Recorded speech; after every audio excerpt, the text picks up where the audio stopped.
Taliban ayaa maanta Kaabul ku qabatay shirkeedii jaraa'id ee ugu horreeyay tan iyo markii ay la wareegeen gacan ku haynta magaalada, waxaana ay ku dhawaaqeen in ay doonayaan xiriir nabadeed oo ay la yeeshaan dalalka kale ee caalamka. Ma doonayno cadow gudaha iyo mid dibadda ah, waxaa sidaas yiri afhayeenkooda Zabihullah Mujahid. Zabihullah Mujahid waxa uu sidoo kale shaaca ka qaaday in xuquuqda haweenka lagu ilaalin doono xuduudaha shareecada Islaamka, loona ogolaan doono in ay shaqeeyaan oo ay wax bartaan, ayna ka dhex muuqan doonaan bulshada si waafaqsan shareecada Islaamka.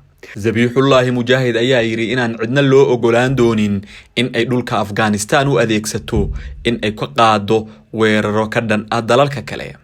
Waxaan jeclahay inaan u xaqiijiyo bulshada caalamka oo uu ku jiro Mareykanka inaan cidna la waxyeeleyn doonin, ayuu yiri Zabihullah. Waxaan jeclahay inaan u xaqiijiyo dariskeena iyo dalalka gobolkeena inaan ogolaan doonin in dhulkeena loo adeegsado mid ka dhan ah cid kale ama dal kale oo caalamka ka mid ah. Marka dhammaan bulshada caalamka oo dhan ha xaqiiqsadaan inay naga go'an tahay midaas oo aan la idin waxyeeleyn doonin. Waxa uu intaasi ku daray in Taliban aysan raadin doonin in ay ka aargudato askartii iyo xubnihii dowladii reer galbeedku taageeri jiray ee dalkaasi.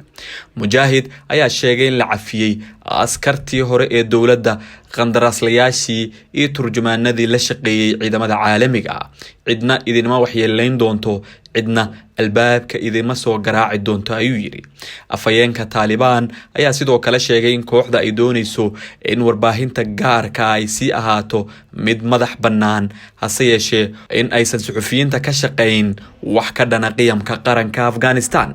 Ballanqaadyadan ayaa hadda looga fadhiyaa Taliban inay ka dhabayso, waxayna sida ay markaa uga dhabayaan ku xirnaan doontaa sida ay beesha caalamka u wajahdo aqoonsiga dowladooda.